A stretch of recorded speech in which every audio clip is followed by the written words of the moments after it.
Hello and welcome to the Henka Boys. I'm James and this is Shaun. Hello, I'm here as always too. Yeah, it's episode 6. It sure is, you got that right. Yes, and it's a very exciting day today, very exciting podcast because there is some sumo news. Hey! Hey, it's taken a while. I mean, we've got, the icon of our podcast is a sumo wrestler. This will be the first time that we actually talk about sumo in any real degrees. It's the first episode. Oh, way back when. I could remember it well. We were so Both young podcasting novices so entering naive. into an unknown world. Yeah. Whereas now we're averaging, 2 listeners? Yeah, it's amazing. Some of them not even related to us. So, what are you drinking today, Shaun? I am drinking a nice Chianti. It is Reserva Edizione del Fondatore di Mondelli. Yeah. Yeah. I like the part where I read out The foreign words. Yeah. So funny, those foreigners with their words. Yeah, they're different to our words. They are different words. Yeah. This wine is aged in oak barrels for a minimum of 24 months, which gives it a lovely smooth texture and smoky notes to complement its flavors of red fruits and black cherries. Delicious with lasagna. What Italian wine isn't delicious with lasagna? No? Prosecco. Pinot Grigio. Okay, yeah. Anyway, it's pretty good as a Chianti goes. I'm got much to say about it. How much did you pay for it? About £8, I think. Okay, yeah. So Quite mild as Chiantis go.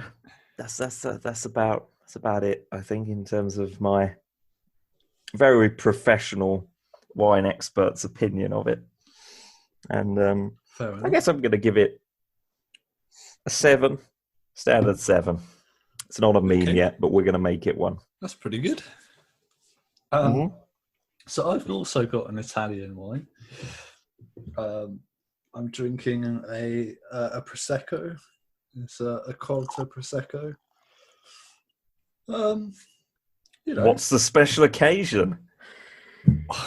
Sure, an episode of the Henka Boys is a special occasion in my eyes. Of course. How could I forget? Sumo news. Our main topic of the day, we should say, airships. Pretty exciting. Very, yeah. What is there not to crack open some sparkling wine for today, I really like this. It's like £7 or something like that. I'll let you into a little secret, Shaun. I really like Prosecco. This would probably get me banned from the inner circle of the wine world, I prefer Prosecco what a secret. to champagne. You do?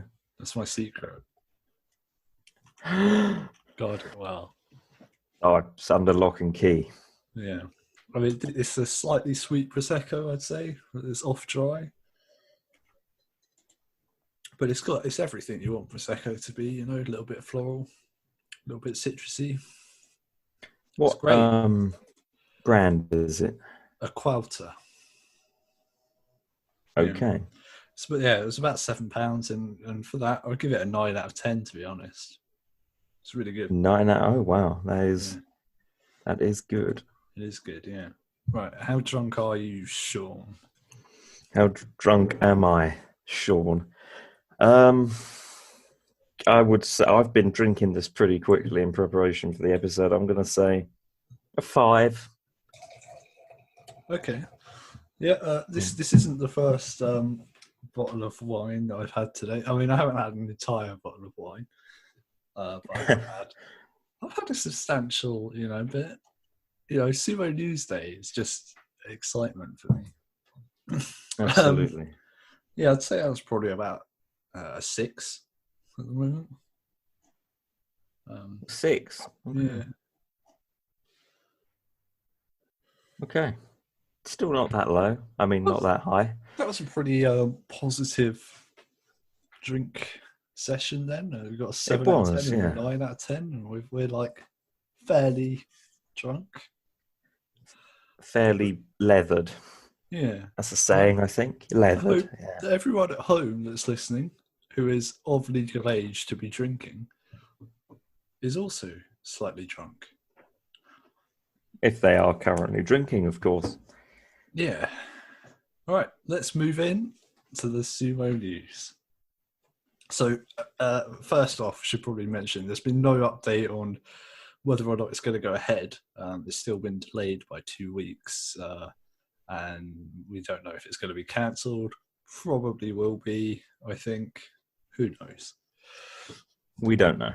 We don't know. But the Banzuke has been officially released. The rankings for the May, the Natsu Basho, and there's a lot to talk about. So first off, I think we should start with the demotions and the promotions.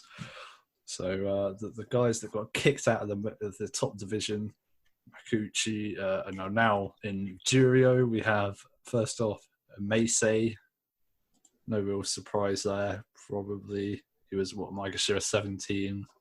Mm-hmm. Did poorly. He's got Diamami came up in March and has gone down again.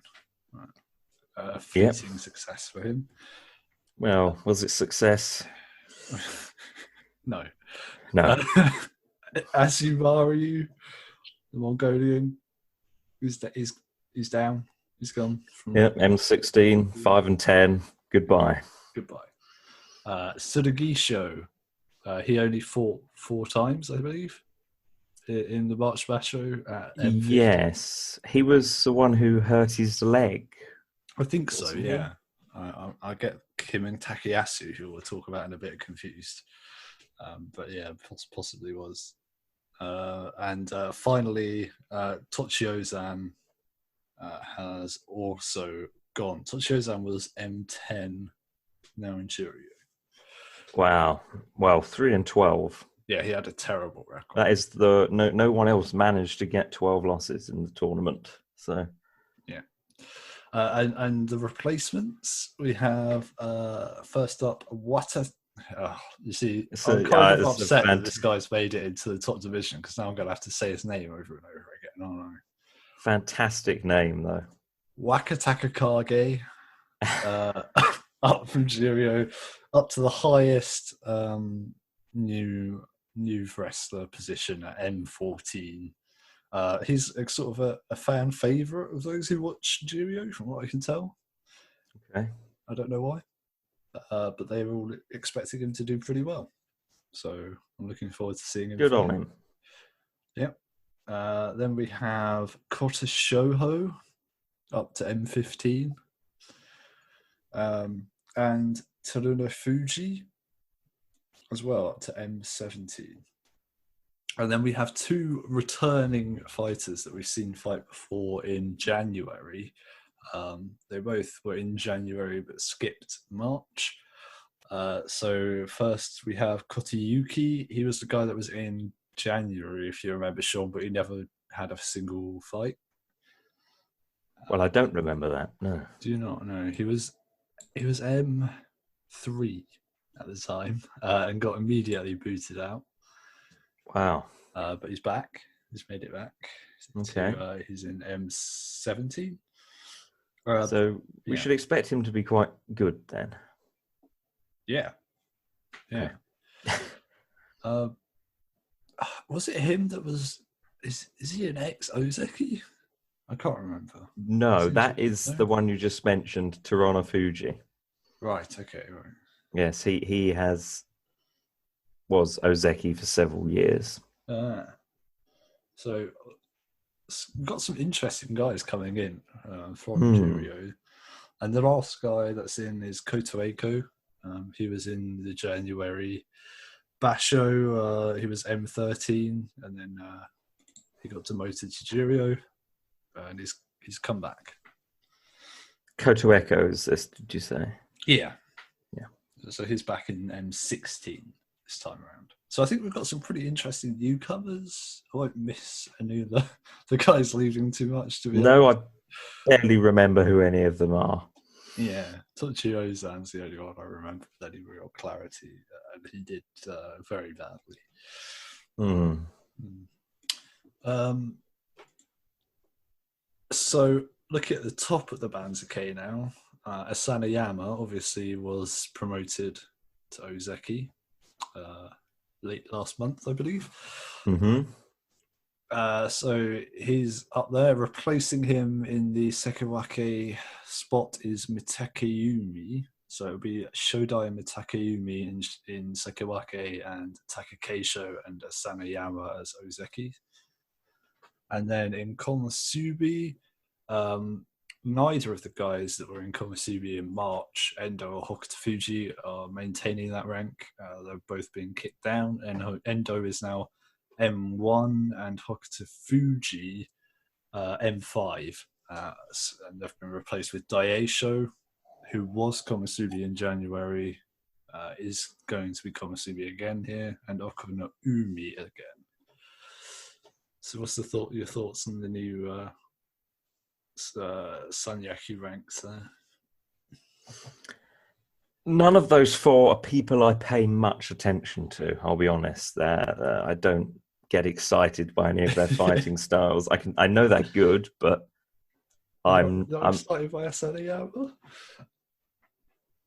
Yes, yeah, yeah. But apart from him, the other four, not so much.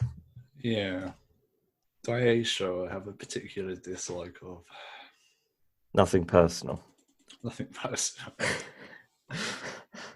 I guess I'll run down the ranks then. See if we could pick out anything interesting that's going on. So M1, we had Endo going down from Komusubi, and Yu Takayama is coming up from M3 to M1. Mm-hmm. M2, we have Takanosho now. He was M9. And we also have Onosho. So Takanosho and Onosho. At M2. Onosho, was Onosho the one who defeated Hakuho last Smasho? I think he was. I seem to remember that happening. That does ring a bell, yeah. Yeah. Well, he's at M2 now. We have Takano Fuji and Kiribayama at M3. I'm very happy to see Kiribayama get a bit higher.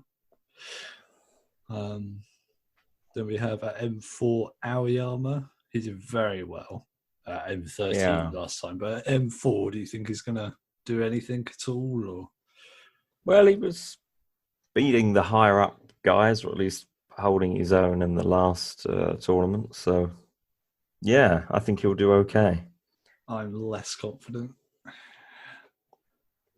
Well, yeah, I thought Tokushiryu was going to do well in the last tournament. So my opinions are invalid. Yes, all of them. And we also have Kageyaki at M4 as well. He was M6 last time. M5, we have Abby, my least favourite wrestler, has gone down a spot, which I kind of live to see Abby do badly. Good. Is that bad? Does that reflect badly upon me? I don't know. No. And Hokuto Fuji down from Komusubi to M5, so that's a pretty big jump. We then have Enho. Unfortunately, didn't do very well last time. Down from M4 to M6. I think he's lucky to be an M6. M6, yeah, he's done well there, and I think he'll do okay at M6. Looking at the opposition around him, and Ryuden as well, M6. He was M5 before. And then we get to M7. So Tokushoryu has been placed into this spot from M2? M1, wasn't he? No, he was M2. He wasn't. Yeah, you're right. Yeah. Probably didn't deserve to be there. At M7, do you think he's going to do better? Nope. No, no, he's going down. Yeah. Yeah, I kind of agree. I think he'd do fairly well at around M10 or something. I've given up all hope for him. And my boy, Tsuyoshi, up to M7, which I think will be pretty much his limit at the moment, to be honest. Yeah, I think he'll be popping back down again. He is my boy, but I'm not that confident in his abilities. I mean, I'm confident in his salt throwing abilities. Yeah. Just not in his sumo wrestling. Which is quite sad. N8, little boy, Ishura. Yeah. And Chiyotairyu as well. Chiyotairyu was M11 and Ishura was M12, so pretty big jumps for both of them. M9, we have Tamawashi and Ikioi. M10, we have Kaisei. Where was Kaisei before? M14, so jump up for the big Brazilian man. Myogiru is there as well. Who I don't even remember the name of, I'm sorry to say. Myogiru. Yeah. Maybe he'll leave more of an impression in the future. Or maybe your memory will improve. Why will my memory need to improve? Good point. At M11, we have Shimanoumi and Tochinoshin. Luckiest man in sumo. He's managed to escape a hefty demotion there. M9 to M11. What's going on there? That, shouldn't he? Yeah. I thought we'd be teetering on the bottom of rankings, but apparently not. Well, hopefully he won't be teetering on the edge of the ring too much during the No, he just falls over. Well, no hope for Tochinoshin there. I don't think he can stabilise. No. Do you think possibly a cancelled Basho would favour him? It might, yeah. Maybe give his knee a chance to recover. I mean, even a 2-week pushback's going to do some good for the lad. I'd imagine so, yeah. Hopefully. M12, we have Sadanoumi and Shahozan. M13, here we have Takayasu, who in March was M1, only fought in 4 fights and then got injured and has been pushed from M1 down to M13. I think we were talking about this and we thought he might even be M17 or Juryo. So yeah, not too bad. No, I reckon he'll hop back up. Oh, he should demolish people at that rank. Yeah, I reckon he'll be up 5 or 6 places at least. Yeah, as long as he goes positive. And he's there at M13 with newcomer from March, Kotonowaka, who came in at M18.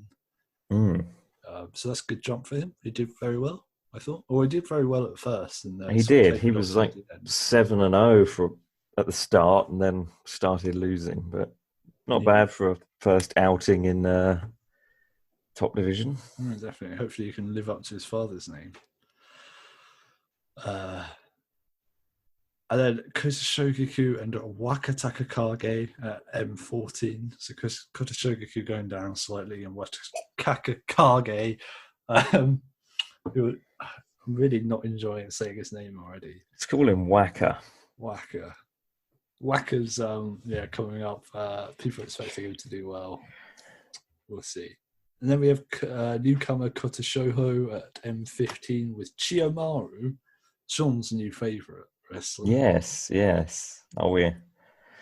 I think considering he missed two bouts and he was M15 before and he's still M15, I think he's very lucky to have kept his position. He is, but he did very well. Like, if you exclude the 2 fights he didn't fight in, he could have ended with a pretty good record if he won both of those. Yeah. I think he fought well. I think it's a shame he had to take those 2 out. It wasn't an injury, was it? It was he got tested with higher temperature. Yeah. which is really unfortunate for him. M16, then we have Nishikigi, who is also a newcomer from March. He came in at M14, is going to take a bit of a hit down to M16, but he stays in. So another chance, but this probably will be his last chance. And then the three newcomers at the bottom, Koto Eiko at M16, Tsuena Fuji at M17, Kota Yuki at M17.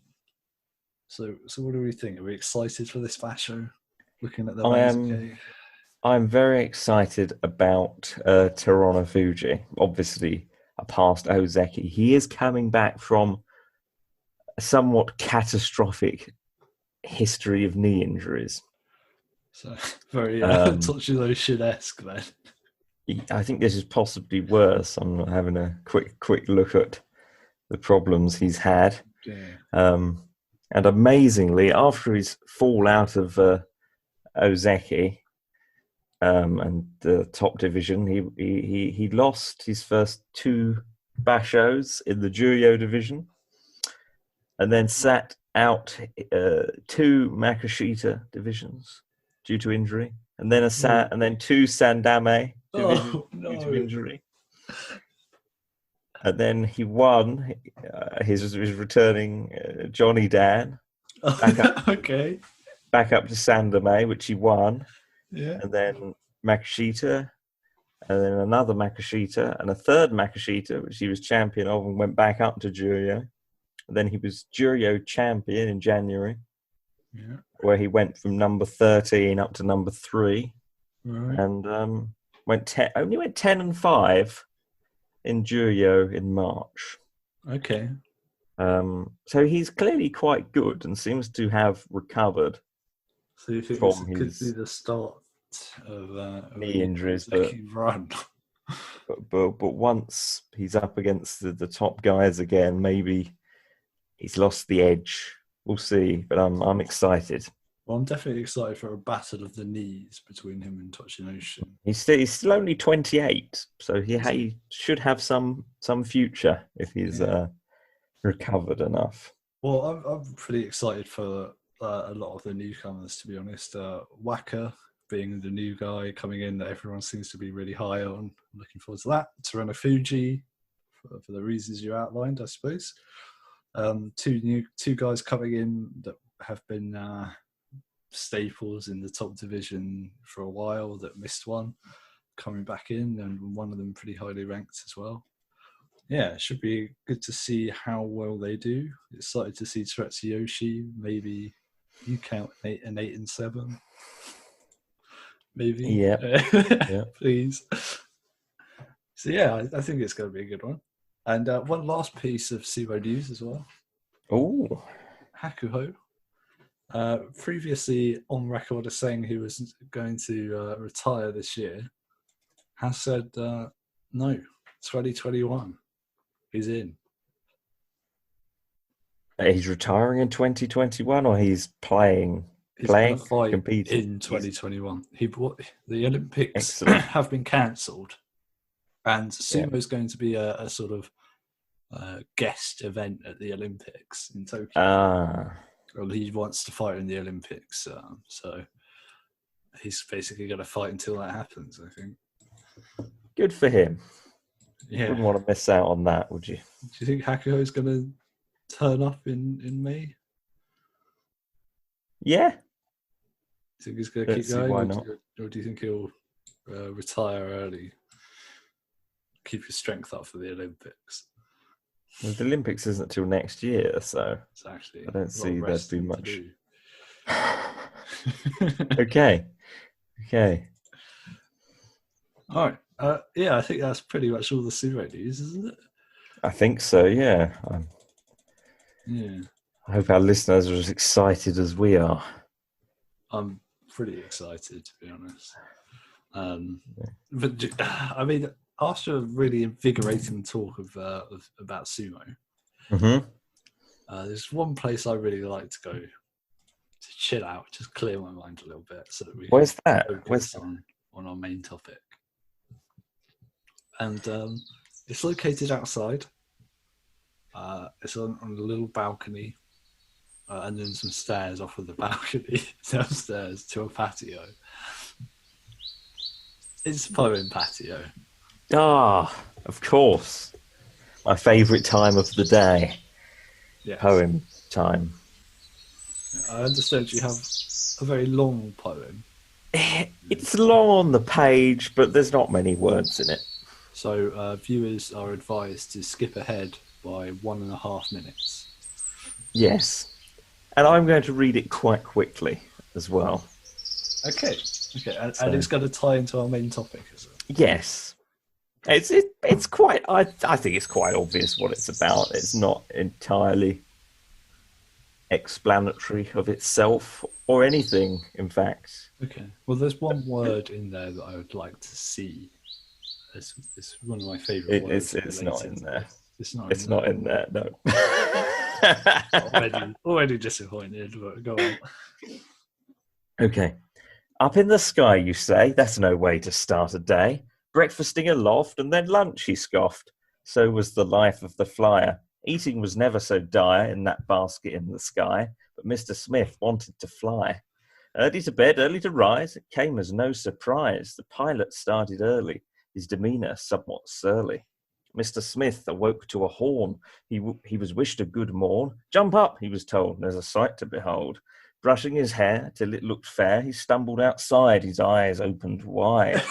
A copious bag of silk, colour of creamy milk. Attached was wicker, flames began to flicker.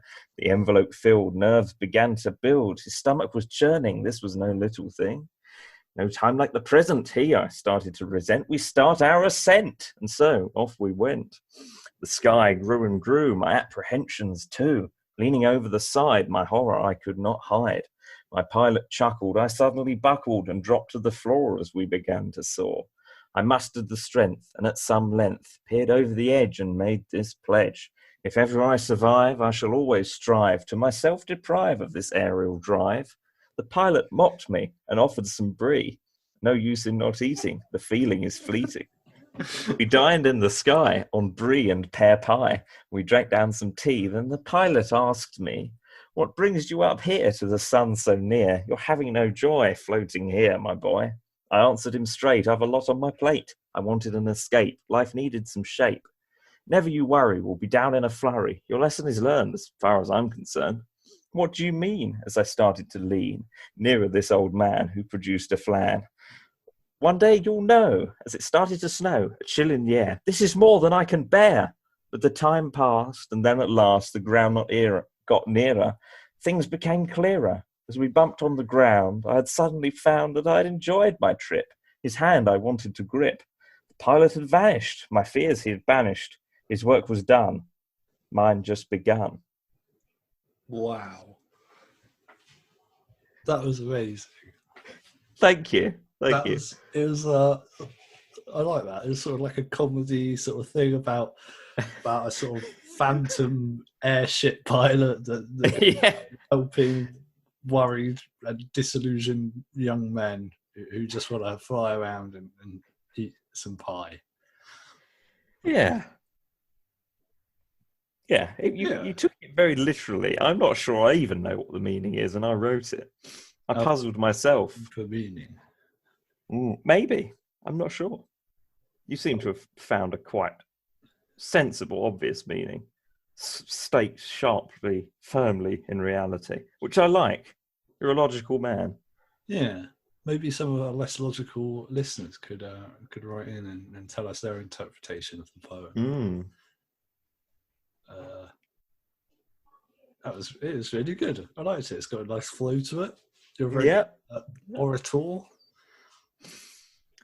Some very tricky things to rhyme in there. I discovered almost nothing rhymes with silk. In fact, I believe silk and milk are like, I think there's a word for it. 2 words where the other word is the only word that rhymes with it. Apart from ilk, but ilk. Pilk. That's not a word. No. If Google couldn't find any, it's probably not. I don't know. part of the fun of writing poetry, you know. What, Googling what? Using a thesaurus on Google. Yes, yeah. Yeah. So I suppose there is like a massive rhyming thesaurus somewhere on the There is. internet. I use them, yeah. Cool. Yeah, you get really, really obsessed with one word, and you're like, I have to have this in, but nothing rhymes with it, and so you have to make up. It's good with not a semi-nonsense poem like this, because I could just put any word I liked in, pretty much, because But I you really still chose not to put the word dirigible in there. no. I'm sorry. Dirigible is a somewhat awkward word for this style of poem, I would say. Yeah. Well, I suppose we should move on to our main event then. We should. And listeners, you, like Mr. Smith, I'm sure, want to fly. So let's fly away to a world before flight, unless you're a bird. The past, another country, some call it. But anyway, so yes, the history of lighter than air travel. Wow. Yeah, what an introduction, I know. So what is lighter than air travel? You're the scientist here, aren't you? Oh, basically, it's when you get a big bag of something, and it displaces more. It's the thing. What the air is being displaced with is less dense than air. Which causes it to lift. Very good. Yeah. I think the study of it is called aerostatics, which is quite a pleasing word.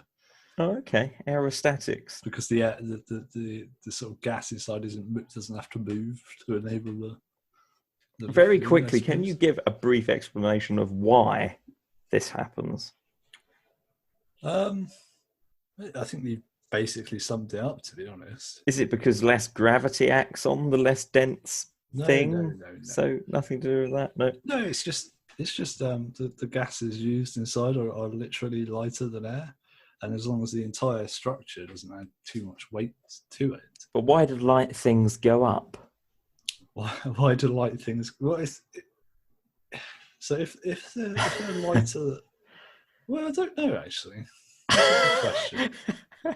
I thought it might be a bit tricky. It's sort of like why do forces exist? Sort of question, or we won't go into it. We'll leave you to ponder that, I think. But anyway, use Google faster than ponder. Yeah. So the Chinese lantern has been used for thousands of years for special occasions. Little paper boxes with one end missing. You put it over a candle, heats the air up inside, and it flies away. So humans technically have known about this hot air rising thing for a long time, but it doesn't seem to have translated to the rest of the world. And Europe and the West sort of had to relearn this, and it was quite a big thing when people were suggesting it sort of 2,000 years after the Chinese were doing it. I think it's a religious... There's a lot of religious aspects to early ballooning. People thought it was heretical trying to fly, stuff like that. You know, if God, to the gods or something. Yeah, or if God had wanted us to fly, he'd have given us wings, that sort of thing. You know, so. But yeah, and even in the 200 ADs, in the warring states period of Chinese history, they were using these things for military signaling. So they did have some use for it as well. It wasn't just entirely decorative. I thought you were going to say the first Zeppelins were built. No, but nothing really happens for about 1,500 years after this. The Chinese carried on using their little lanterns. And no one in Europe really thought about flying too much. Leonardo da Vinci did, but the lighter than air concept wasn't really around because I don't think they understood the basics that hot air floated. Not floated, it rose. That was just something they were missing, and they didn't have gases. They couldn't just pop down to the shop and buy some hydrogen or helium. No? These things weren't available. No Believe it hydrogen or not. shops. No. Right. The first big thing happened in 1709, where the Brazilian Portuguese priest Bartolomeu de Gusmão drew a picture, which still exists, of basically like a rowing boat style thing with a sort of cigar-shaped balloon above it. Okay. Yeah, he Was this thought to be used on the sea as well? no. No. No, I just think he thought I can buy a rowing boat. I don't have to make a thing for it. I don't think it was specifically because of anything nautical, just for practical purposes. Oh, right. And he had a audience with the king,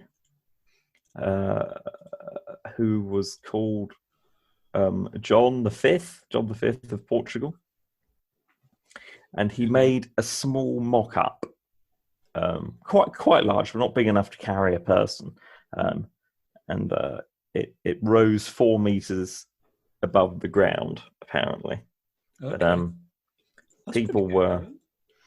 people were very skeptical about this. We should also say he was very young when he did this. He was only 24 when he did this experiment. This priest, so he really didn't waste his early life.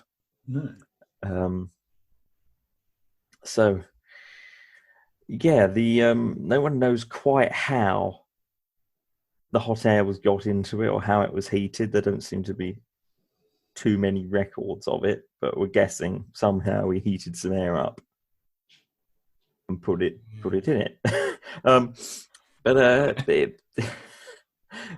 He was persecuted by the Portuguese Inquisition, less famous than the Spanish Inquisition, but it was around as well, and they forbade him to continue his aeronautic investigations. Oh. So nobody expected that. No, they certainly didn't. I think they were a bit scared of him, and they made up a false charge. And Bartholomew fled to Spain and died of a fever in Toledo. So when he was only 38, so he wasn't really allowed to. He lived a fair long life after his balloon expeditions, but he didn't get to live his scientific career to the full by any stretch of the imagination. No, bad way to go. Not much happened for 74 years in the world of ballooning. But by 1783, things were kicking off. Ooh. So much happened in this 1 year. It's quite unbelievable. Literally every week, a new inventor had a balloon and did an experiment in it. They all saw the first one and were like, we can do this. So all the sort of, the gentleman scientist of the period, because of course there weren't any professional scientists. It was just rich people who liked dabbling at this time, which made up scientific inquiry, and most of it was in France. France paved the way for modern chemistry and physics, I think. So almost all in the Paris area as well. So they all knew each other. And the first historic flight was made by the Montgolfier brothers, who considered the fathers of lighter than air travel. Okay. They were paper makers. And they claimed to have thought of this concept of hot air lifting things because paper ashes, always rose in the hot air and hit the ceiling in their workshop. So they got thinking about this, and then they got some investors. I'm not entirely sure. They built a balloon. Okay. Well, using hot air, I suppose. No, believe it or not, it's a hydrogen balloon. The first. Okay, right. Famously, one of the safest. Totally not flammable. No. Inflammable, you might call it. Well, that could mean either way, can't it? It's a tricky word. I've never enjoyed it. Yeah. I had great problems with the word inflammable as a child because it sort of goes against the rules of grammar, doesn't it? It does, yeah. That's right. Don't a lot of like mattress producers print the words unflammable on some of their Yes. mattresses, even though it's not a real word, just to avoid confusion. Yeah, because that's what I remember. Like there was a label on the back of the sofa and it said inflammable. So I was like, this is fireproof. And I was told, no, it means it's flammable. I was like, well, why doesn't it say flammable then? Yeah. Yeah, so that really wasn't thought out fully, was it? I still got a bit of beef with that, the concept of flammability and inflammability. Yeah. Because inhuman is the opposite of human. So inflammable is the opposite of flammable. But moving on. So they made a small balloon first, capable of lifting 9 kilograms, apparently. And they made the hydrogen by pouring 1/4 of a ton of sulfuric acid onto 1/2 a ton of scrap iron. Okay. So it's not easy to make hydrogen in these days. And it took them 4 days. 4 days to make enough hydrogen to fill this small balloon. And one issue was that the hydrogen was being pumped in immediately hot. And as it cooled, it contracted. So the balloon kept going up and then going down again. I don't think they fully understood what was happening. I think they just thought there was a leak. So it took them 4 days. And they were doing this in public in Paris. It had a huge crowd of onlookers. And but the night before the launch, they moved it secretly at night because they thought there were too many people getting in the way. Oh, right. There was a big crowd anyway, and amongst the people watching it, apart from the king, was Benjamin Franklin, who at this time was the USA's ambassador to France, and a gentleman scientist himself, of course. And it travelled 21 kilometres before landing in the village of Gneiss, and it had been followed by horsemen who had been hired for the purpose of tracking it. And when they arrived in Gneiss, it had been destroyed by peasants armed with pitchforks. Literal peasants with pitchforks. Yes, they thought it was, I don't know what they thought it was, something ungodly come to attack them from the sky. It would be quite scary, wouldn't it? Yeah. So, bit of fun there. Very quickly after this, they the Montgolfier brothers then thought, okay, let's put something up in it. But this time, Cubans have never been higher than the tallest building in the world. I don't know what it was. I feel like it might have been Notre Dame Cathedral at this point. Really? They haven't climbed mountains or? Well, I don't think they understood that the altitude is higher just because you're on a mountain. It's how far off the ground you are, rather than... Do you know what I mean? I don't think they thought altitude was higher because you're up a mountain. Oh, I see. Because the mountain forms the ground. The ground, yes. Right. So that's a very strange way of looking at the world. But yeah, apparently they didn't know what altitude would do to humans. Obviously, like you say, people live in higher areas and they're fine, but they weren't thinking of it like that. Right, so they decided to put a flight up with 3 animals in it: a sheep, a duck, and a rooster. At the same time? Yes, this isn't some insanity. Sort of... This is like one of those puzzles where you have to bring the wolf across the river or whatever. Yeah, that's what I thought when I read it. Apparently a sheep they thought was the closest thing to a human that they could get their hands on in terms of its physiology, I think. Yeah. And then they knew ducks could survive heights because they fly. Yeah. So they put that in as like a control, because if that died, they'd know it wasn't the altitude that killed them, and it might have been the hydrogen or something else going wrong. And they also put going feral. They also put, I think they were strapped in some way. They weren't just roaming around. Okay. And they put a rooster in for good measure. I'm not sure why. The rooster just wanted to go. Yeah, He was ready. and they were trying to get height on this one rather than distance. Yeah. So they put as much in as possible and just let it go, and it rose to a estimated height, of course, because they were measuring it from the ground, of 460 meters. Okay. Not bad. Landed only 8 minutes later, and this was watched by Louis XVI and his The wife sheep Marie survive. Antoinette. They all survived fine. Oh, Yes, well, it's not very high, and so after that they were like, yes, we are going to put humans in the sky. okay.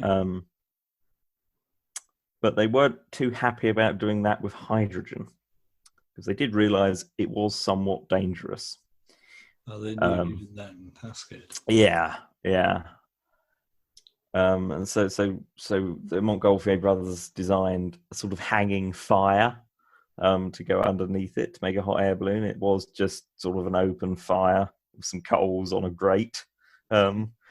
Terribly dangerous, considering the balloons are made of paper at this point. They're not made of silk or anything. They were paper makers, the Montgolfier brothers, so they made all their balloons out of paper. Because it's extremely light. What age did these brothers die at? I believe they were in their 50s. Oh, okay, not bad. 60s. They died of natural causes. Oh yeah, that's something I found out. They never went in any of their balloons. They're considered the fathers of flight, but they only built them. They got scientists and stuff to fly in them. I like that. That's good. They just built the balloon and sort of came up with the theory. Yeah. But they did have a lot of help from the start, with scientists making suggestions about how big it had to be for lift and stuff like that. They weren't scientifically minded anyway. They were just paper makers. So they did a tethered flight with some people in it. And I missed this, by the way, the tethered flight as an experiment. This is without a fire in it. So they built a balloon and then strapped it down over a huge fire on the ground. Oh my God! Okay. And it was tied down, so it just lifted with the men being suspended on the platform. Wow. Stayed up for a while in front of an enormous crowd. There's loads of famous paintings at this moment. And then shortly afterwards, they wanted an untethered one, so they made a small hanging fire. But they barely got it off the ground before they decided to land, because the flames were getting blown about by the wind, and they were afraid it was going to set fire to the paper. Right. Yeah, that is a problem. Yes. But it does count as the first manned untethered flight. It did still go 50 meters or something, I think, up. And interestingly, King Louis had decreed that 2 condemned prisoners would be the test pilots for this. Okay. But there were a couple of scientists called François Laurent Darlande and Jean-François Pilatre de Rosier petitioned him to be the first people in it. And he said, oh, fine then. They were both quite rich and influential noblemen. Okay. And interesting, the second man, de Rosier, actually died the year later trying to be the first person to cross the channel in a balloon. Okay, all right. Things moved very quickly in the world of ballooning. Within these first couple of years, it spread like wildfire. Every gentleman scientist in Europe wanted his own balloon, and everyone was racing to, I'm going to be the first person to cross the Alps. I'm going to be the first person to cross the channel, That took off really quickly. Really? And I suppose they would take off quite quickly. They do. I suppose they I'm not sure they accelerate. They sort of rise at a steady pace from the second they leave ground, don't they? They accelerate the higher they get, because the air gets thinner, doesn't it? So that means they rise quicker? They do, yeah. I'm not sure. Well, I've been in a hot air balloon before. You have, yes. I have. And it's they do pick up a little bit of acceleration as they sort of ascend. to the heavens. Okay. They're kind of a little bit scary to be in, to be honest. I don't think I'd want to do it again. How big was the one you were in? Oh, well, the basket was probably, say, 2 meters squared. I'm not sure. Oh, okay. It's quite a small one, because some of these tourist ones sort of have like an enormous basket with like 20 people in, don't there they? was I think there was 6 people, and then the pilots, I suppose you call them, I don't know. So it's 7 people in total, and we fit fairly comfortably on there. Was this in England? It was, yeah. I bought it as a Mother's Day gift for my mother. No, not for anyone else. Yeah. So yeah, I went up with her. Yeah, it was interesting. We went up. The guy seemed fairly confident in flying, but also he didn't seem to have the greatest control over what he was doing, other than going up and down, which is slightly concerning. that is a problem. Yeah. Anyway, he started to land, and he was like, "Oh, I've got to look for somewhere to land."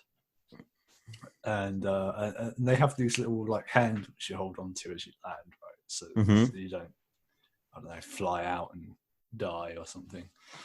And he's flying around, and he's like, oh, he's trying to find somewhere to land. He's like, oh, that's the field that I normally land in, but it doesn't look like we're going to be able to get there. So I was like, oh, all right. So he's like, I'll just land over there behind that pub, I guess. I was like, right. So he's like, and he's like, oh, I'm gonna try and land behind that pub, but I'll keep that other field there in line of sight in case this goes wrong. So he's like, he's got a couple of options, right? He's like, oh, this field is like option A, and that field is option B, I guess. Yeah, managed to land it pretty well. Landed with a huge thud. It was not a very good landing, and then you have to get out, and then you have to help the guy pack the balloon away, which takes forever, and it's quite hard work, actually. Overall, wow, they don't tell you that. You have to pack it away. Well, yeah, because it's just him, so it's like you can't just leave him alone to like pack up this massive. Who does he call someone and they come and collect it? Well, he calls someone over, and they come in like a bus, and they collect you and take you back. But the balloon has to be sort of packed up, I guess, and carried separately because it's pretty big. Yeah. Yeah. So overall, wouldn't recommend hot air balloon travel, to be honest. Although I'm glad I did it once, I suppose. Do it once, and then never do it again. Did you get some good views at least? Oh yeah. I mean, what part of the country was this over? It was, well, it was, where was it? It was to the west, I suppose. The sort of southwest. Hampshire? Not that far west. Not that far west, was it? That's the county you're already in, is if you go east of Hampshire, isn't it? You're in Sussex. We go. I suppose it's probably on the Hampshire-Sussex border. It was close to home. Okay. It's fairly close to home. It was about an hour's drive west. Right. Anyway, no one really wants to know that, I'm sure. Yeah. But it was good views. I mean, the views were entirely of fields because we're in the south of England. But how high did you go? Was he giving you any stats? No, I don't think he did give us any. Well, no, he did give us stats. I can't remember. Pretty high. Right. High enough that when I looked over the edge, I was quite scared. Fair enough. Talking about height, only a few days after this first manned flight, a Frenchman called Jacques Charles had also been planning his own flight. He's like, I don't need the Montgolfier brothers, making my own balloon.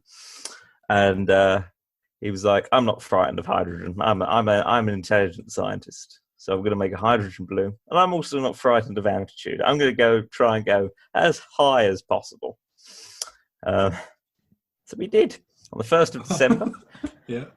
first manned hydrogen balloon flight. Jack Charles on his own, armed with a thermometer and a barometer. And a parachute? No, they weren't invented. Oh, that's a shame. Yeah, and oh, by the way, he's the person Charles's law is named after, the volume of gases. Oh, okay, right. So he's quite an important lad. And he gets up to 3,000 meters. Wow. So the record was set quite high quite quickly in ballooning. Did he love that flight? He did. He cut the flight short due to an aching pain in his ears. Yeah. And he never flew again. He was involved heavily in hot air ballooning, but he never actually went up in one again himself. I think maybe he was a bit more scared than he thought when he got 3 kilometers above the ground. He went a bit too high there, didn't he? Let's be honest. Not a lot of air up there. I don't know, how high is that in terms of pretty high. I mean, I've got some information about a potential system to lift objects into space from NASA using airships, and their plan. I mean, their plan is to use airships to lift things to 55 kilometers. So it's quite a big distance to go, I suppose. But I can't imagine that was much fun being that high up. And he must have got up there pretty quickly at the hydrogen. Yeah. I don't think there was any ballast or anything like that. He just went up. No. Yeah. Yeah. So. Yeah. Yeah. Yeah. There are some people who say he didn't go that high. It is pretty much a guess. I think he was embellishing because he didn't know an altimeter. Yeah, it wasn't invented at the time. Altimeter. Yeah, so he was basing it on temperature and air pressure, and right. Modern experts really don't think he went that high. Well, the pain in his ears would be a pressure change, right? Yeah, there is some disagreement on it. And in different places, it says something different. Like on this site, it says 2,700 meters, but it still was very high. Fair enough. So even though we don't know how high he is, we can safely assume he has set the record. Yes, definitely. Yeah, it was broken the next year though when someone went 4 kilometers. Right. Then big jump in 1803 up to 7.28 kilometers. So they really were risking some stuff back then. Yeah. The cold was the biggest issue, I believe, rather than a lack of oxygen. They didn't have very good. It's quite cold up there. Cold weather gear. But anyway, it got pretty cold actually when we went up in the hot air balloon. Sunny day. Like you were saying about steering a hot air balloon is basically impossible, and everyone realised this quite quickly. And unfortunately, about absolutely zero progress has been made in the last 237 years. And they haven't really got any better. No. The methods for controlling the hot air has obviously become a lot more sophisticated and modern. But apart from that, and obviously safety issues like the envelope, as they call the balloon, is a lot stronger than it used to be. But we haven't really moved very far because no, I mean it is pretty. Don't get me wrong, it's pretty safe now. I mean you don't really hear very often about hot air balloons crashing and or Yeah, anything, and then there's there are quite a quite a few few. flights. Yeah, There are but quite a few. well then, right. Not Yeah. too many though. I wouldn't say, considering how many flights must be going up. Compared to the amount of flights, it's probably safer than going in a car. Yeah. Yeah, yeah, but not even approaching the safety of an aeroplane, a modern aeroplane. Like a quick Google, the 2016 Lockhart hot air balloon crash in Texas, where it struck power lines, caught fire, and crashed. All 16 people aboard dying. Yeah, Hmm. yeah. So yeah, don't hit power lines. That's bad. no, yeah, it's very bad. So we get to your favourite word, dirigible. Do you know where that word comes from? No. Nope. It means steerable in French. So Right. One exciting. question. Yeah. Oh, I see. Dirigible. So the Steerable. dirigible was a steerable, non-steerable craft, kind of. No, a dirigible only refers to powered airships. Yeah, Not. but it was like a steerable version of the previously unsteerable aircraft, Yes. which is So why they called them they called them steerables. dirigible balloons, as opposed to balloons. Yeah. Right. And this also posed a problem. The first person to cross the channel in his hot air balloon did attach some sort of steering rudders to either side of the basket and a hand cranked propeller. What? But yes, but he says he's not sure they made any difference whatsoever, and people quickly gave up on that idea. And it wasn't until steam engines, because the internal combustion engine had not been invented at this point, it wasn't until steam engines got more sophisticated and could become smaller and more powerful that in 1852, another Frenchman, Henri Giffard, made the famous Giffard dirigible. And he travelled 17 miles in 3 hours. It's absolutely soaring. And then he tried to return, but this time the wind was against him, and he couldn't move against the wind. So he just kept going. So he landed. Some say he's still going today. The steam engine was too heavy, and it was only 3 horsepower. 3 horsepower. Yes. Wow. And it was already enormous and really heavy, so they couldn't. They're like, okay, we can't do this with steam. And not much happened. Obviously, those people kept trying. But the next famous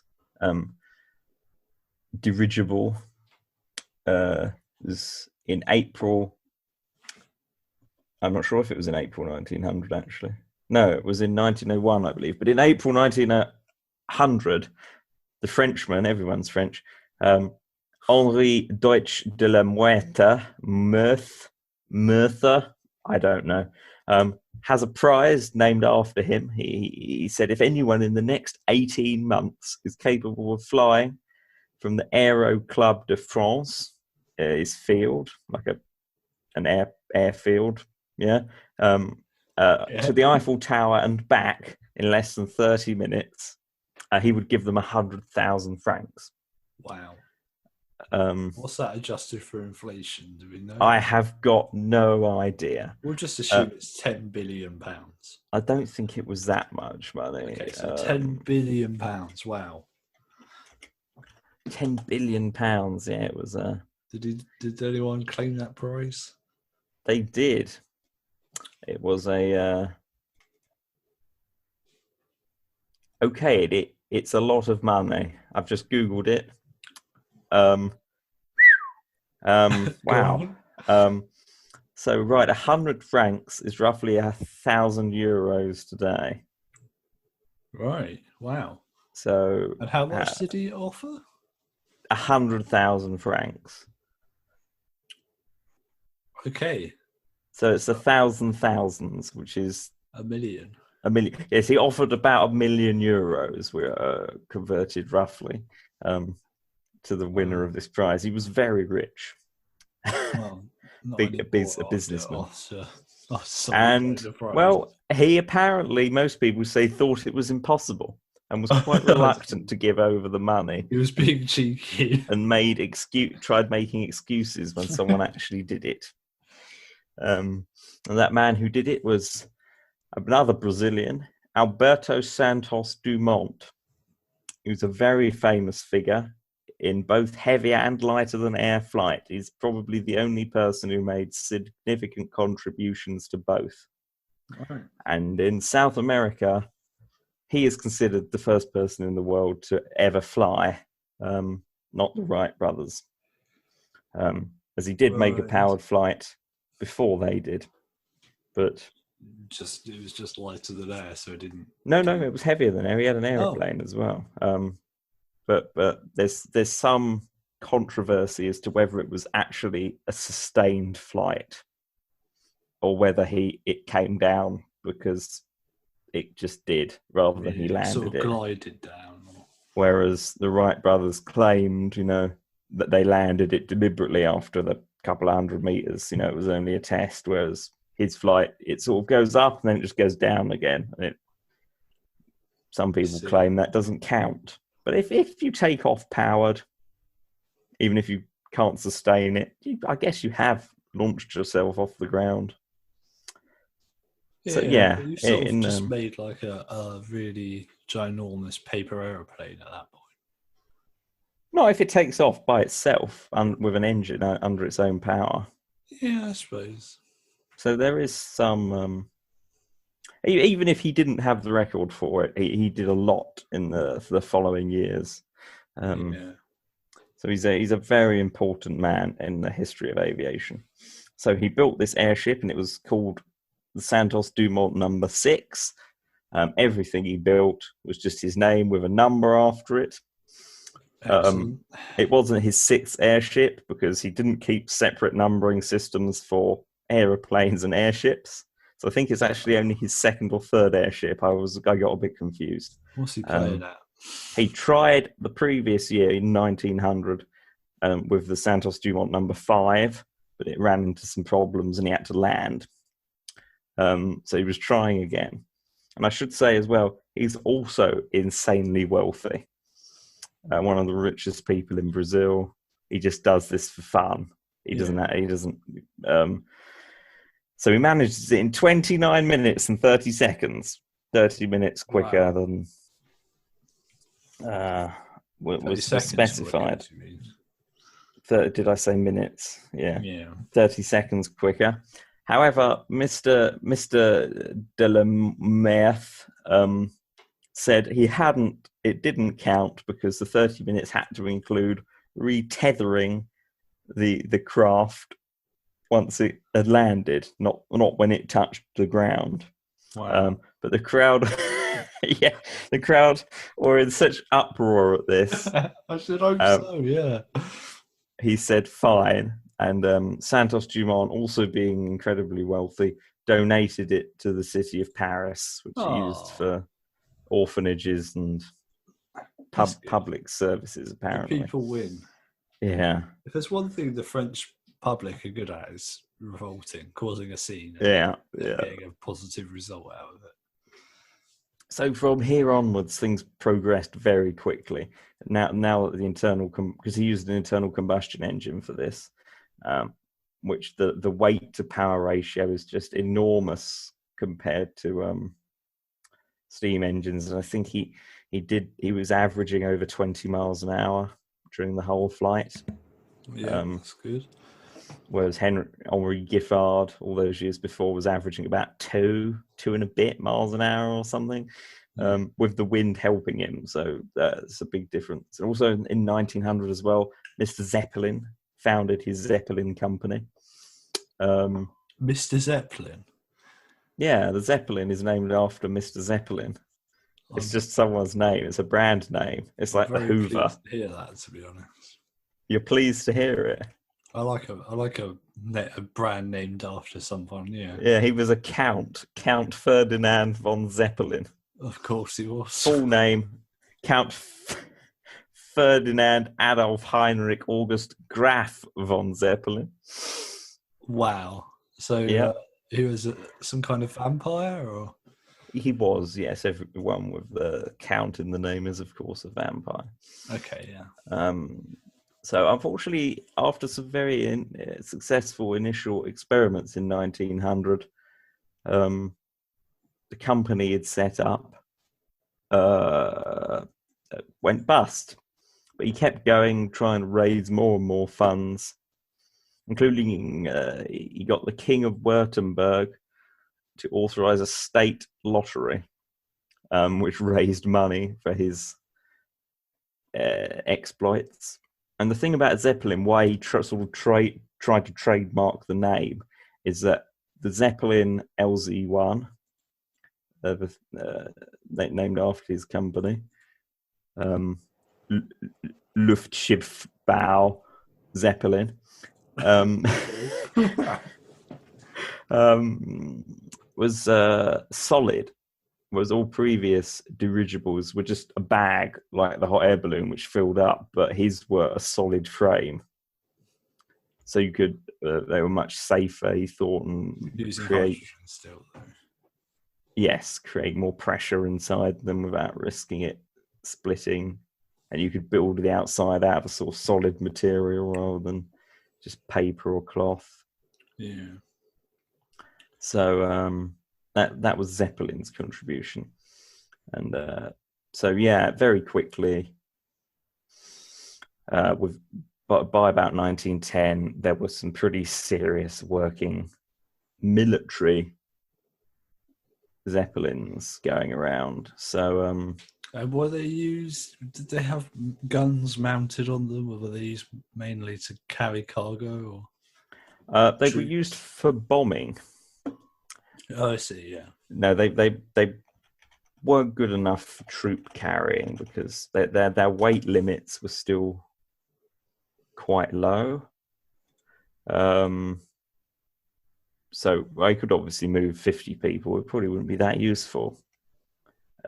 So yeah, there's the strategic bombing campaign of Britain, especially London in World War One, is sort of the first time in history that the strategic bombing was used in war. Yeah. And there were a total of 51 bombing raids in Britain during World War One. Nothing compared to the Blitz of World War Two, but still quite significant. 557 killed and 1,358 injured, and over £1.5 million of damage. But they weren't terribly successful. 84 airships were built and used, of which 30 were either shot down or lost in accidents. So they had a very high failure rate. Not many returned. Right. And they were all still hydrogen at this point. Yes, hydrogen completely was used until the 1960s to 70s, roughly, in almost all aspects of ballooning, when the people decided it was too unsafe and went back to hot air. Yeah. Or helium. Helium is better than hydrogen, and it's not flammable. It's pretty difficult to get your hands on it. That is why. Back then, yeah. But more recently, in the last 50 years, it's pretty easy to make helium. Yeah. Or get your hands on it. I'm not sure. Well, you find it underground. Yeah. Gas pockets. Interestingly, we are kind of running out of helium. Are we? Yeah. And it's kind of a problem because I think they use a lot of it in sort of the medical world. And then there's a lot of sort of people saying that they should stop using them for trivial things like blowing up party balloons and things now. Right. Okay.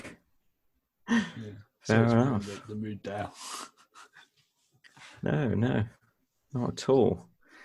And my great uncle was in fact born in 1917 during a Zeppelin raid on London. Oh yeah.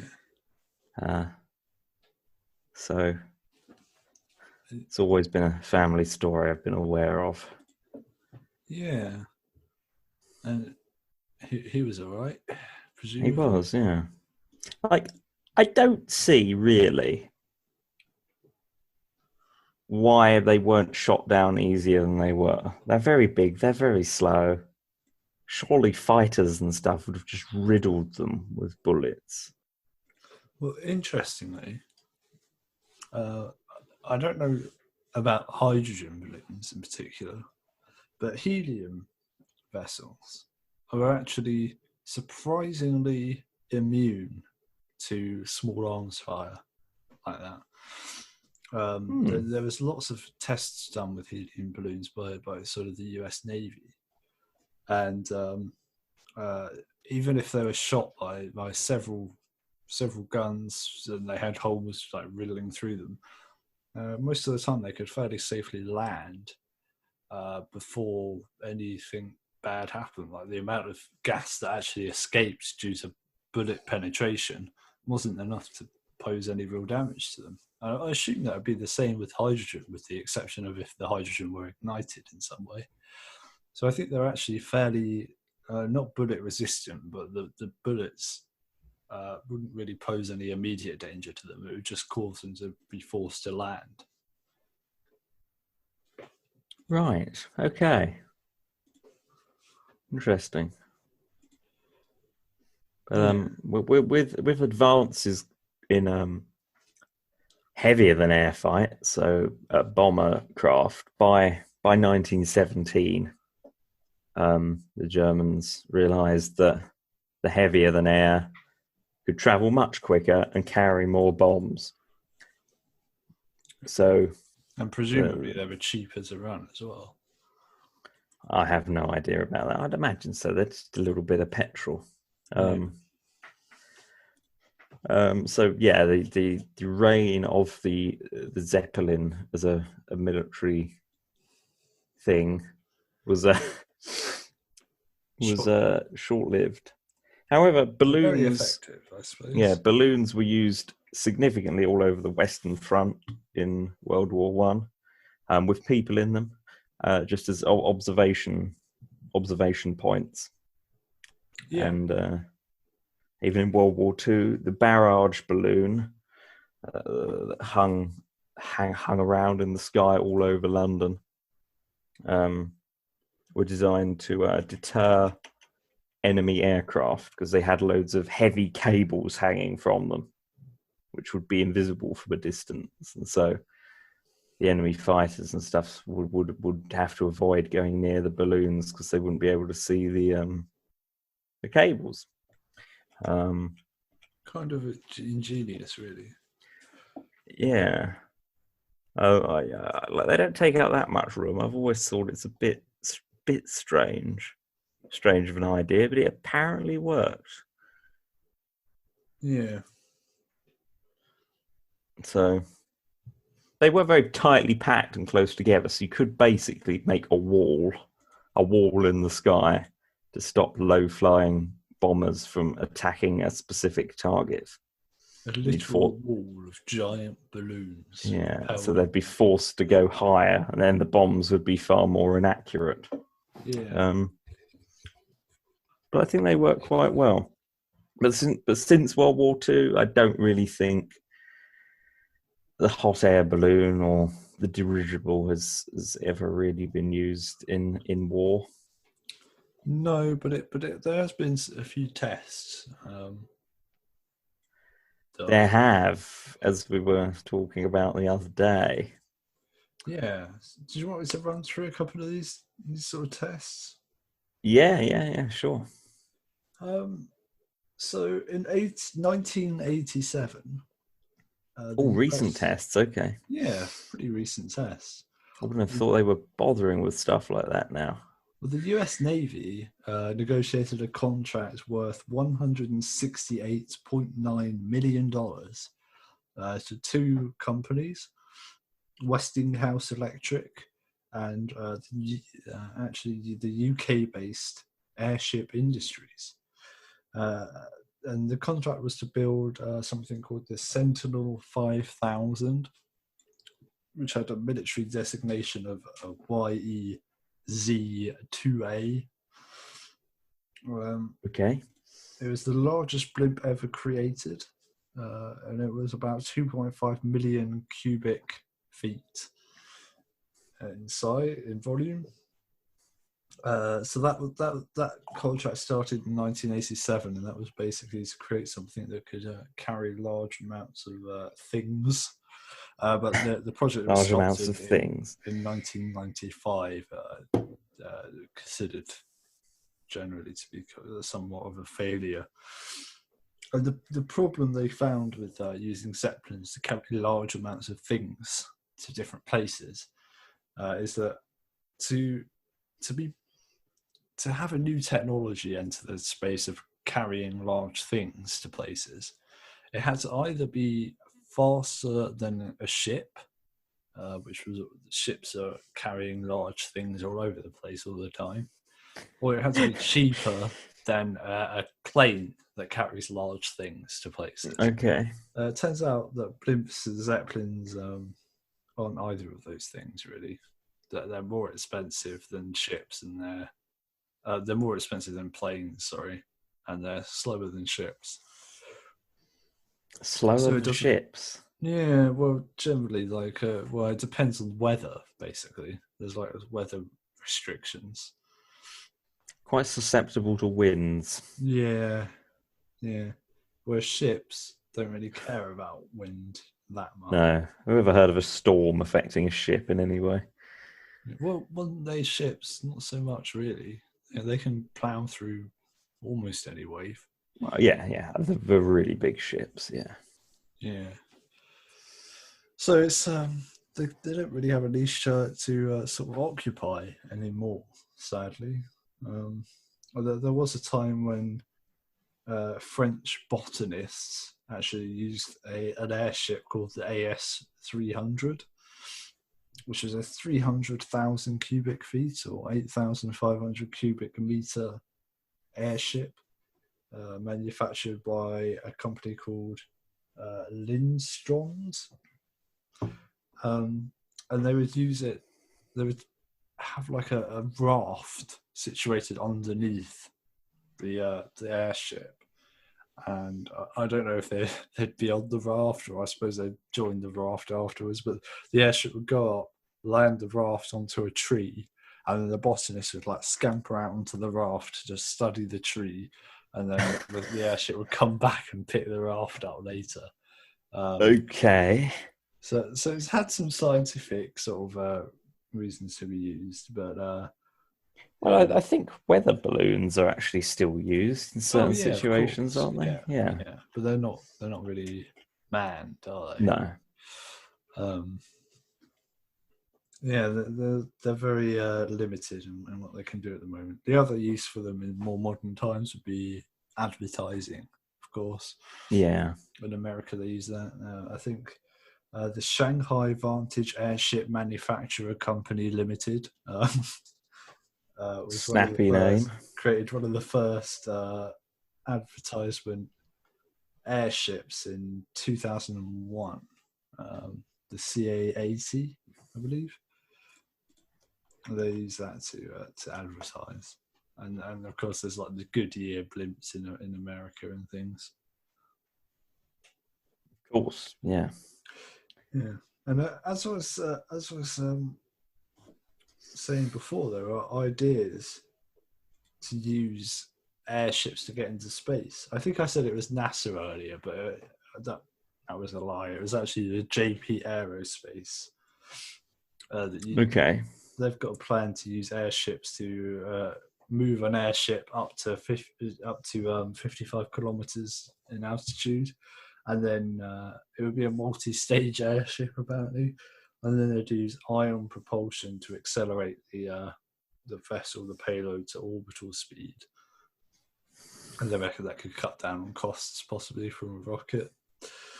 And NASA have ideas as well of using them to land, quote unquote, on not on, but in the atmosphere of Venus, because In Venus the is. atmosphere, you can't land in an atmosphere. Yeah, I wasn't sure what to say, but basically, to deploy an airship with Yeah. human crew into the atmosphere of Venus, because that Venus has such a sort of dense atmosphere that landing on the surface would be deadly, because you'd probably be crushed by the pressure which is standing on there, by all the gas around you. Would that be more than like the pressure in the Mariana Trench?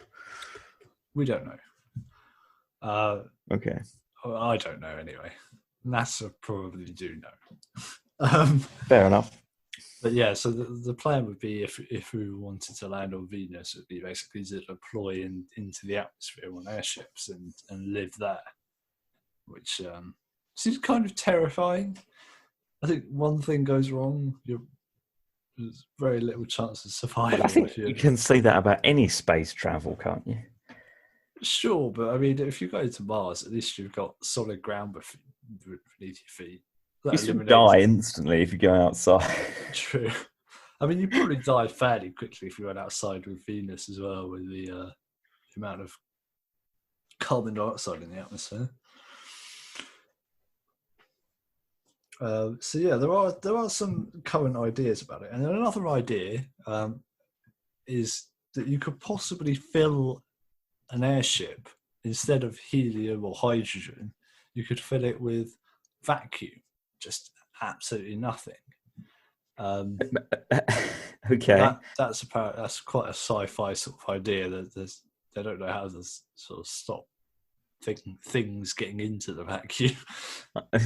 So that's quite damn a pesky things. It's quite a sci-fi idea right now. So there are sort of interesting scientific ideas, but I think the military usage of the Zeppelin is pretty much dead at the moment. Yeah. Yeah. Well, the dirigible hasn't had a very positive history there after World War One, throughout the 20s and 30s, when they thought it was going to be good for passengers, like a luxury alternative to ocean liner travel around the world, with the Zeppelin company leading this. But after a series of accidents, most famous being the Hindenburg disaster, in 1937, kind of put an end to any serious commercial use of the dirigible, which is a shame, because they are a really cool idea. And I can see the charm of ballooning. Well, sort of suspended up there, drifting. It's a very different experience to a plane, I think. I think that the idea of airships, even though it's only really existed for a very short period of time and then fell out of use quite quickly, has really been living on in fiction. There's a lot of authors seem to be inspired by the ideas of airships. Yes, yeah. They always work better in fiction than they do in real life, I think, don't they? Yeah, well, they don't explode as much. Yeah. They never seem to have a lifting issue or a directional issue, or weather doesn't affect them. Yeah. Oh, the world of fantasy and fiction, how easy it all is. Yeah. Well, I think I'm fresh out of lighter than air travel facts. Yeah. Yeah? Yeah, I think I'm out of lighter than air travel facts as well. Excellent. So do you have an incredible fact of any sort to tell me? Yep. You do? I do. Music to my ears. Do I ever? I'd like to talk about a man. A man? Not just any man. Not just any man. I'd like to talk about a man who was born under the name of Ian Brackenbury Chanel. Ian Brackenbury Chanel. Yeah, don't Google him. Okay. He was born in 1932 in London, England. Okay. He served in the Royal Air Force from 1951 to 1953. He was part of the University of Leeds University Challenge team. And he graduated from the University of Leeds with a double honours degree in psychology and sociology. I still got no idea who this man is. We're getting there. Then he moved to Australia, where he created. He had a brainchild of a sort of movement called the Action for Love and Freedom. Sorry. Okay. And he announced that this would be the fun revolution. The University of Melbourne, I believe, appointed him to be their cosmologer, living work of art, and shaman. Okay. Unfortunately, he did not get paid for holding all his titles. He also founded the Imperial British Conservative Party, which is, I suppose, supposed to be a sort of middle ground between capitalism and dictatorship. But in 1974, it was when he moved to Christchurch in New Zealand. And he gets about a bit, this guy, doesn't he? Yeah. He decided to start wearing a wizard costume. I know who this man is now. Yeah. He bought a ladder. He went to Christchurch Square, like the Cathedral Square in Christchurch, set up his ladder and started just talking, like preaching from the top of this ladder about various things. The council attempted to have him arrested, but he became so popular that instead they made the entire square a public speaking area, so he could no longer be arrested. He had various things. He liked to have a go at Christians, like hardcore Christians. He did various things. In 1982, the New Zealand Art Gallery Directors Association issued a statement that, in their opinion, the guy who now has come to be known as the Wizard of Christchurch was actually an authentic living work of art. And in 1990, the Prime Minister of New Zealand at that time, Mike Moore, who was an old friend of the Wizard, appointed him the official Wizard of New Zealand. Fantastic. Yeah. His services were provided for free, his services of talking in the square. But eventually, Christchurch City Council started paying him an annual wage. In 2003, his wooden house, because of course a wizard would live in a wooden house, of course, was destroyed by a suspected arson attack. And all of the wizard's books and video collections were destroyed. So instead, but also, Shaun, the most tragic event was that the Wizard Mobile, his vehicle, which was constructed from the front halves of two Volkswagen Beetles, was also damaged. Oh no. In 2011, there was a big earthquake in New Zealand. You might remember that. I do, yes. So the Wizard left. He left the world.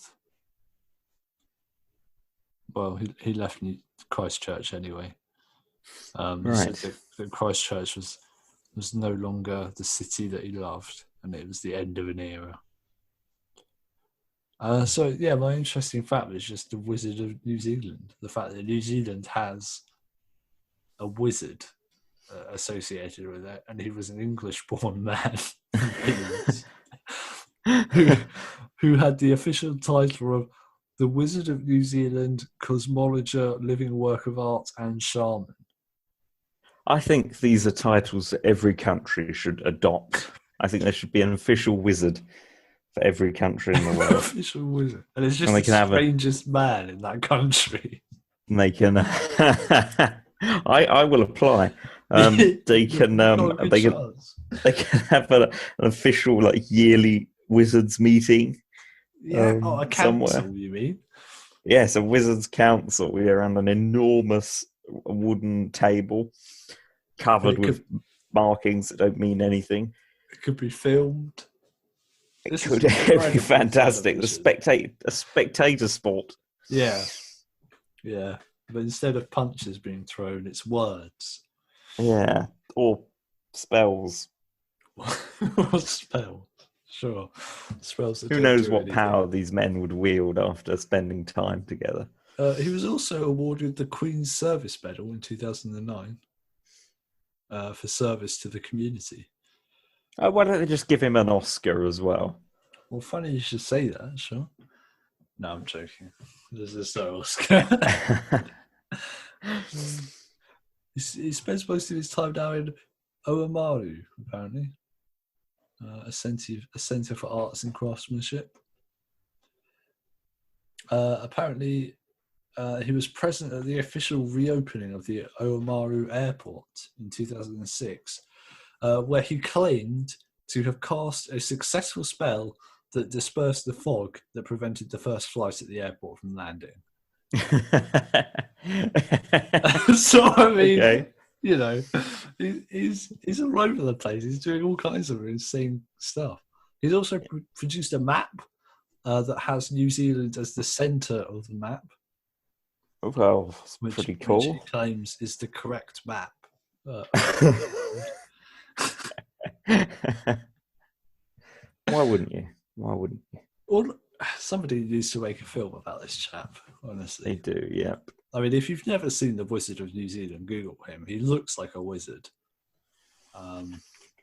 He's got the face of a wizard, isn't he? He has the hands of a wizard. He has the nose of a wizard. Yeah, I mean, he's done all kinds of stuff over there. Yeah. Anyway, was that fantastic enough? It was, and I've just Googled him, and there's a picture of him with Ian McKellen. Oh, well, that must be pretty hard to distinguish who's who. Ian McKellen is not in character. Well, still.